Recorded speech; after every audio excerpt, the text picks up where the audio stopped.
जाने पीपल को केवल एक बार ही जल चढ़ाने से क्या फल मिलता है। दोस्तों, आज की इस अत्यंत महान कथा के माध्यम से हम आपको बताते हैं कि पीपल को जल चढ़ाना कितना महत्वपूर्ण है। तो दोस्तों, एक बार देवर्षि नारद नारायण नारायण का जाप करते हुए वैकुंठ लोक में पधारते हैं। वैकुंठ में भगवान विष्णु अत्यंत शोभनीय सुवर्ण तथा रत्नों से जड़ित सिंहासन पर बैठे हुए होते हैं। वैकुंठ के द्वार सुवर्ण से बने हुए होते हैं। देवर्षि नारद वैकुंठ के द्वारों को पार करते हुए जिस स्थान पर भगवान विष्णु बैठे हुए होते हैं वहां पर पहुंच जाते हैं और भगवान विष्णु को प्रणाम करते हैं। देवर्षि नारद को देखकर भगवान विष्णु कहने लगते हैं, हे देवर्षि, आइए, वैकुंठ में आपका स्वागत है। देवर्षि नारद प्रसन्नता से भगवान विष्णु को बारंबार प्रणाम करते हुए कहते हैं, हे सृष्टि के पालक, संसार का संचालन करने वाले जनार्दन, समस्त भूतों में आप ही का वास है। तीनों लोकों में आपकी ही माया फैली हुई है। आपके चरणों में कोटि कोटि नमन। भगवान विष्णु मुस्कुराते हुए कहते हैं, हे देवर्षि, आज आप द्विधा में दिखाई पड़ रहे हैं। अवश्य ही आपके मन में कोई शंका उत्पन्न हो रही है। अवश्य ही आप आज कोई समाचार लेकर आए हैं। देवर्षि कहते हैं, हे प्रभु, आप तो सर्वज्ञाता है। तीनों लोकों में निवास करने वाले सभी प्राणियों के अंदर आप ही का वास है। आपसे कुछ भी छिपा हुआ नहीं है। प्रभु, मैं आज वैकुंठ किस कारण से आया हूँ यह भी आप भली भांति जानते हैं और यह भी जानते हैं कि मैं किस कारण से चिंतित हूँ। भगवान विष्णु कहते हैं, हे देवर्षि, मैं जानता हूँ कि आप चिंता में क्यों हैं और आपकी इस अवस्था को मैं समझता हूँ। आज आप जिस शंका को दूर करने के लिए आए हैं वह समस्त मानव जाति के कल्याण के लिए ही है, इसीलिए आप निसंकोच होकर पूछिए। फिर देवर्षि नारद कहने लगते हैं, हे प्रभु, मैंने आज कुछ मनुष्यों को पीपल का वृक्ष तोड़ते हुए देखा है। वह वृक्ष बहुत पीड़ा में था और मनुष्य बिना सोचे समझे ही पीपल के वृक्ष को तोड़ रहे थे। हे प्रभु, पीपल में तो आप ही का वास है। आप ही ने कहा है कि वृक्षों में आप अश्वत्थ हैं, तो फिर मनुष्य ऐसा पाप क्यों करते हैं। मैं यह भी जानना चाहता हूँ कि पीपल के वृक्ष को जल देने से मनुष्य को कौन सा फल मिलता है और पीपल को जल कब देना चाहिए, किस दिन इसकी पूजा करनी चाहिए। भगवान विष्णु कहते हैं, हे देवर्षि, आप सत्य ही कहते हैं। पीपल के वृक्ष में मेरा ही वास है। पीपल के महत्व को बताने से पूर्व मैं आपको एक प्राचीन कथा सुनाता हूँ। इस कथा के माध्यम से आपको आपके सभी प्रश्नों के उत्तर मिल जाएंगे। जो भी मनुष्य इस कथा को एक बार सुन लेता है उसके सारे पाप नष्ट हो जाते हैं। जो इसे बार बार सुनता है उसके सभी दुख दूर होते हैं और उसे धन धान्य की प्राप्ति होती है। पीपल के महात्म्य की इस कथा का प्रचार जो करता है उसे विष्णु लोक की प्राप्ति होती है। देवर्षि कहते हैं, हे प्रभु, इस कथा को सुनने की मेरी तीव्र इच्छा हो रही है। आप जल्दी से इस महान कथा को मुझे सुनाइए। मैं इसे ध्यान से पूरा सुनूंगा और इसका तीनों लोकों में प्रचार करूंगा। श्री हरि कहते हैं, हे देवर्षि, प्राचीन काल में एक अत्यंत शोभायमान नगरी थी जिसका नाम नंदी ग्राम था। उस नगरी में श्याम नाम के एक श्रेष्ठ ब्राह्मण रहा करते थे। वे सदैव ही धर्म के अनुष्ठान में लगे रहने वाले सभी पशु पक्षियों की सेवा करने वाले थे। उनके आश्रम में एक प्राचीन पीपल का वृक्ष था जिसकी वह ब्राह्मण नित्य पूजा किया करता था। नित्य उस पीपल के वृक्ष को जल दिया करता था। वह एकादशी का व्रत करके पीपल को जल देकर उसकी प्रदक्षिणा करता था।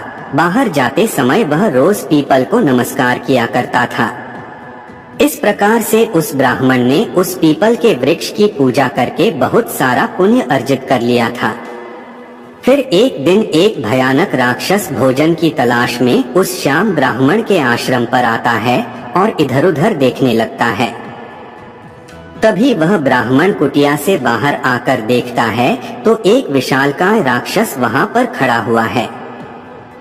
जैसे ही वह राक्षस उस ब्राह्मण को देखता है तो कहने लगता है, अरे वाह, आज तो बहुत ही सुंदर ताजा ताजा मांस खाने को मिलेगा।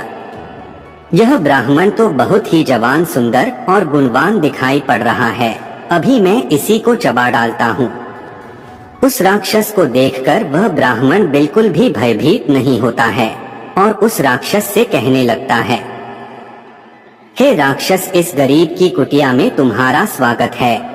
तुम बहुत भूखे दिखाई दे रहे हो, कहो तुम्हें भोजन में क्या दूं?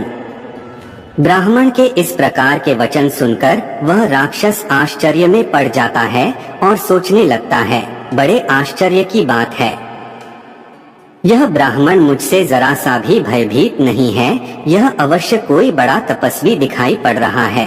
तब वह राक्षस कहने लगता है, हे महात्मा, आप कौन है और इस वन में क्यों रह रहे हैं? आपको मुझे देखकर बिल्कुल भी डर नहीं लगा? तब वह ब्राह्मण कहते हैं, हे राक्षस, मैं भगवान विष्णु का भक्त हूँ, मुझे इस संसार में किसी भी चीज का कोई भय नहीं है, इसीलिए तुम बताओ तुम्हें क्या चाहिए?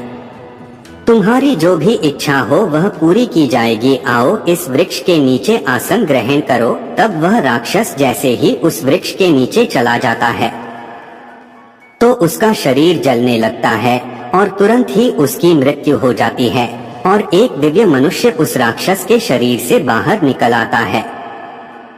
उस मनुष्य को राक्षस की योनि से मुक्ति मिलती है। वह मनुष्य बड़ा ही प्रसन्न हो जाता है और उस ब्राह्मण से कहने लगता है, हे ब्राह्मण देवता, यह कैसा चमत्कार है? यह कौन सा वृक्ष है जिसके नीचे ठहरते ही मुझे मुक्ति मिल गई है?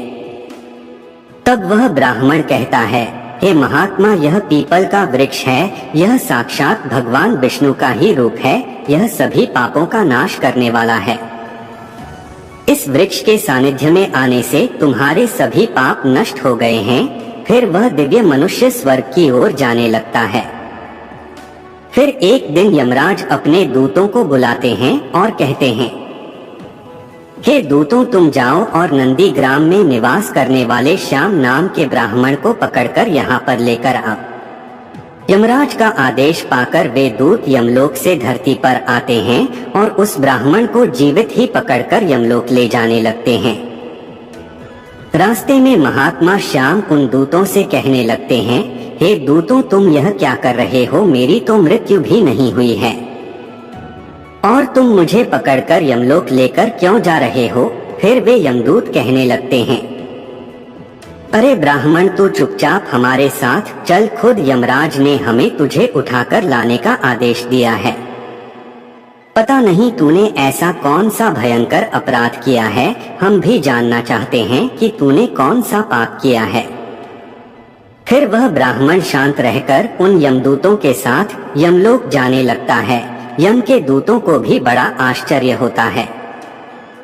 यह ब्राह्मण ना तो विलाप कर रहा है और ना ही दुखी हो रहा है। हम जिन भी प्राणियों को उठाकर लाते हैं वे तो जोर जोर से विलाप करते हैं। फिर वे यम के दूत उस ब्राह्मण को लेकर यमराज के सामने उपस्थित हो जाते हैं। जैसे ही यमराज उस ब्राह्मण को देखते हैं तो वे भयभीत हो जाते हैं और उन दूतों से कहने लगते हैं, अरे दूतों, तुमने यह क्या किया? तुम किसे उठाकर लाए हो? मैंने तुम्हें दूसरे श्याम नाम के व्यक्ति को लाने के लिए कहा था जिसकी मृत्यु हो चुकी है। तुम लोगों ने बड़ी भूल की है जो इन महात्मा को उठाकर यमलोक लेकर आ गए। इनका स्थान यहाँ पर नहीं है।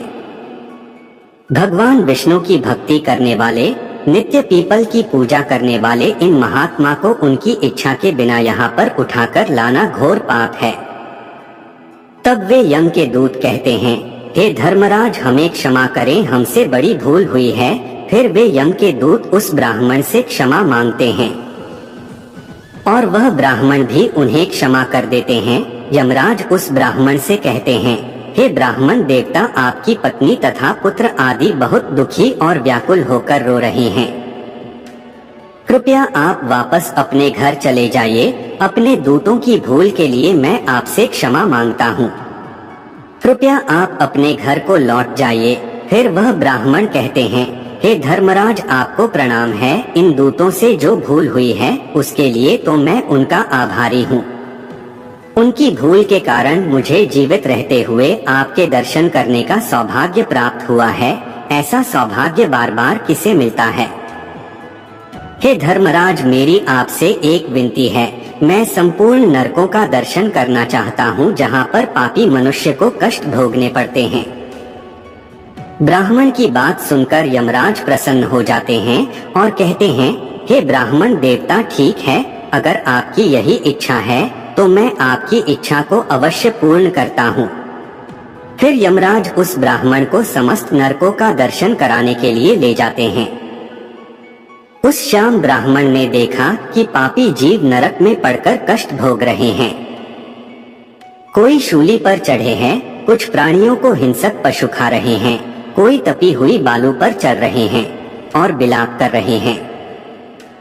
कुछ पापियों को कीड़े खा रहे हैं तो कुछ पापियों को उबलते हुए तेल के घड़े में पकाया जा रहा है। कुछ पापियों को यम के भयंकर दूध पीड़ा दे रहे हैं, अस्त्रों से उन पर प्रहार कर रहे हैं। कुछ पापी जमाने वाले अत्यंत शीत नरक में पीड़ा सहन कर रहे हैं तो कुछ जलती हुई भयंकर अग्नि में गिरकर जोर जोर से विलाप कर रहे हैं। उन आत्माओं को दुख और यातनाएं भोगते हुए देखकर उस श्याम ब्राह्मण को बड़ा दुख हुआ। वे उन कष्ट भोग रहे प्राणियों को कहने लगे, क्या आप लोगों ने पृथ्वी पर रहकर कोई भी पुण्य का काम नहीं किया जिससे आप सभी को यहाँ नरक में आकर कष्ट भोगने पड़ रहे हैं? नरक में सजा भोग रहे उन प्राणियों ने कहा, हे विप्रवर, हम पापियों ने पृथ्वी पर कोई पुण्य नहीं किया था, इसी कारण से नरक में गिरकर सजा भुगत रहे हैं। हमने पराई स्त्रियों से संबंध बनाए, दूसरों के घर में चोरी की है, निष्पाप पशुओं की हत्या की है, दूसरों पर झूठे आरोप लगाए हैं, अतिथियों का अनादर किया है, व्यभिचार किया है। ऐसे अनेक पापों के कारण हम सभी नरक की अग्नि में दग्ध हो रहे हैं। हमने प्यासी गायों की बावली को तोड़ा है, दान धर्म करने वाले लोगों को लुटा है, हमने कभी व्रत अनुष्ठान नहीं किए, अपनी स्त्रियों का त्याग कर दिया, हमने अपने मित्रों के साथ दगा किया है तथा झूठी गवाही देकर अनेक निष्पाप लोगों को फंसाया है। इन सभी घोर पापों के कारण हम नरक की सजा भुगत रहे हैं। फिर उस ब्राह्मण ने कहा, क्या आप लोगों ने कभी भगवान विष्णु का एक बार भी पूजन नहीं किया? इसी कारण से आप लोगों की ऐसी भयानक दशा हो गई है। जो मनुष्य पृथ्वी लोक पर रहकर भगवान विष्णु का पूजन करता है उसकी ऐसी दुर्गति कभी नहीं होती है, उन्हें मोक्ष मिल जाता है। आप लोगों ने कभी श्री हरि के चरणों में मस्तक नहीं झुकाया, इसी कारण आपको नरक की प्राप्ति हुई है। आप लोगों ने कभी पीपल को जल नहीं चढ़ाया, पीपल को जल चढ़ाने से जन्म जन्मों के पाप नष्ट होते हैं। फिर वे नारकीय जीव कहने लगते हैं, हे ब्राह्मण देवता, हमारा अंतकरण अपवित्र है, हम अपने पापों से भयंकर दुख भोग रहे हैं। नरक की अग्नि से हमारा शरीर जल रहा था, किंतु जो हवा आपके शरीर को छूकर हमारी ओर बह रही है वह हवा हमें आनंद प्रदान कर रही है। हमारे कष्ट कम हो गए हैं, नरक की अग्नि से हमें कष्ट नहीं हो रहा है। हे धर्मात्मा, कृपया आप कुछ देर तक यहाँ पर ठहरे, जिससे हम लोगों को कुछ क्षणों के लिए सुख मिल सके। हम अनेक वर्षों से निरंतर कष्ट भोग रहे हैं, हमारा अंग अंग जल रहा था। हे ब्राह्मण देवता, आपके दर्शन करने से ही हमें संतोष हो रहा है, कृपया आप हम पापियों पर थोड़ी दया कीजिए। फिर यमराज कहते हैं, हे धर्मात्मा, अब आपने नरक देख लिया है, अब आप अपने घर को लौट जाइए, आपकी पत्नी शोक में डूबकर रो रही है। वह ब्राह्मण बोलता है, हे धर्मराज, इन प्राणियों को दुख में देखकर मैं कैसे चला जाऊं, इनकी दुख भरी आवाज कानों में पड़ती है तो मुझे बहुत दुख हो रहा है। आपके यमदूतों के द्वारा मार खाकर अग्नि की ज्वालाओं में गिरे हुए इन नारकीय जीवों की यह दयनीय पुकार सुनिए। इन जीवों के मुख से निकली हुई ध्वनि मुझे सुनाई दे रही है, हाय मुझे बचाओ, मेरी रक्षा करो। मैं समस्त भूतों के विराजित भगवान विष्णु की आराधना करता हूँ, यदि मैं इन दुखी प्राणियों को दुर्लक्ष्य कर दूं तो मेरा जीवन व्यर्थ हो जाएगा। यमराज कहने लगते हैं, हे ब्राह्मण श्रेष्ठ, आपको इन पापियों की चिंता नहीं करनी चाहिए, यह सभी अपने कर्मों का फल भुगत रहे हैं। ईश्वर ने ही इनके लिए इस दंड का प्रावधान किया है ताकि इनकी आत्मा की शुद्धि हो सके। आप इनके लिए कुछ भी नहीं कर सकते, इन्हें नरक की सजा भुगतनी ही पड़ती है। लेकिन फिर भी वह ब्राह्मण नहीं माना और उसने उन नारकीय जीवों को मुक्ति दिलाने के लिए भगवान विष्णु से प्रार्थना करना शुरू कर दिया। वह ब्राह्मण भगवान विष्णु से प्रार्थना करते हुए कहने लगा, हे प्रभु, मैंने सच्चे मन से आपकी आराधना की है, हर क्षण आप ही के नाम का जाप किया है। मैंने अपना संपूर्ण जीवन केवल आपकी भक्ति में ही समर्पित किया है। मैं अपना सारा पुण्य इन पापी आत्माओं को दे देता हूँ। आप इन्हें कष्ट से मुक्त कीजिए, इन्हें नरक की यातना से मुक्त कीजिए। हे कृष्ण, हे जगन्नाथ, हे विष्णु, यहाँ इस नरक में पड़े हुए यातनाओं को भोग रहे जीवों की रक्षा कीजिए। श्याम ब्राह्मण के द्वारा इतना कहते ही उस नरक के जीवों को तुरंत कष्ट से मुक्ति मिल गई और सभी नरक को छोड़कर स्वर्ग में जाने लगे। सभी नरक के जीव कहने लगे, हे ब्राह्मण, आपकी सदा जय हो, आपकी कृपा से हम पापियों को मुक्ति मिली है। इस प्रकार से गुणगान करते हुए वे सभी नरक के प्राणी स्वर्ग की ओर जाने लगे। किंतु उनमें से कुछ जीव अभी भी उस नरक में ही कष्ट भोगने लगे, उनको मुक्ति नहीं मिली। इस अद्भुत चमत्कार को देखकर यमराज आश्चर्य में पड़ गए। यमराज सोचने लगे, यह तो असंभव है। कौन से पुण्य के प्रभाव से इस ब्राह्मण ने इन नरक के प्राणियों को मुक्ति दिलाई है। फिर उस स्थान पर भगवान विष्णु प्रकट होते हैं। वह ब्राह्मण और यमराज भगवान विष्णु को नमस्कार करते हैं। यमराज भगवान विष्णु से पूछने लगते हैं, हे प्रभु, इस ब्राह्मण ने ऐसा कौन सा पुण्य किया है जो एक ही बार में इसने इतने सारे नरक के प्राणियों को मुक्ति दिलाई है, और किस पाप के कारण यह नरक के जीव अभी भी सजा भुगत रहे हैं। तब भगवान विष्णु कहते हैं, हे धर्मराज, इस ब्राह्मण ने पीपल के वृक्ष को नित्य जल दिया है, उस वृक्ष का पूजन किया है। इसी कारण से यह इतना बड़ा पुण्यात्मा बन गया है कि इसमें नरक के जीवों को मुक्ति दिलाने का सामर्थ्य आ गया है। यह जो अन्य जीव अभी भी नरक में कष्ट भोग रहे हैं, इन मनुष्यों ने अपने पूर्व जन्म में पीपल के वृक्ष तोड़े हैं, इसी कारण से इनकी मुक्ति नहीं हो पाई है। जो मनुष्य पीपल को केवल जल देता है, वह कभी नरक में नहीं जाता है। उसके अंदर इतना सामर्थ्य आ जाता है कि वह अन्य पापी जनों के पाप भी नष्ट कर डालता है। उसके सानिध्य में आने वाले घोर पापी भी पाप से मुक्त हो जाते हैं। इतना कहकर भगवान विष्णु उस स्थान से अंतर्ध्यान हो जाते हैं। फिर यमराज उस ब्राह्मण को वरदान देते हुए कहते हैं, हे महात्मा, आप धन्य हो, आप पृथ्वी पर सदा निवास करो, आपको मुझसे कोई भय नहीं होगा। जो भी मनुष्य आपके सानिध्य में रहेगा, उसे भी कभी नरक की प्राप्ति नहीं होगी, उनकी कभी अकाल मृत्यु नहीं होगी। इस प्रकार से यमराज ने उस श्याम ब्राह्मण को वरदान दिया। इस ब्राह्मण ने यमराज को नमस्कार किया और पृथ्वी पर लौटकर आ गए और पहले की तरह नित्य भगवान विष्णु का पूजन करने लगे और पीपल को जल चढ़ाने लगे। भगवान विष्णु नारद से कहते हैं, हे नारद, इस प्रकार से मैंने तुम्हें पीपल को जल देने का महात्म्य कथा सुना दिया है। जो भी मनुष्य श्याम की इस कथा को सुनता है, उसके समस्त पापों का नाश हो जाता है। तो दोस्तों, इस प्रकार से भगवान विष्णु ने पीपल को जल देने का महत्व महर्षि नारद को सुनाया है। आप भी पीपल को जल अवश्य दें। शनिवार को पीपल के नीचे सरसों के तेल का दीपक अपने पितरों के लिए अवश्य जलाएं और प्रत्येक एकादशी के दिन पीपल को जल देकर उसकी प्रदक्षिणा करें। आपके समस्त दुख कष्ट समाप्त होंगे। मैं आशा करता हूँ कि यह कथा आपको पसंद आई होगी, तो चैनल को सब्सक्राइब कर वीडियो को लाइक एवं शेयर जरूर करें ताकि आपको प्रतिदिन ऐसे ही वीडियो मिल सके। और कमेंट बॉक्स में जय श्री हरि विष्णु जरूर लिखें। धन्यवाद।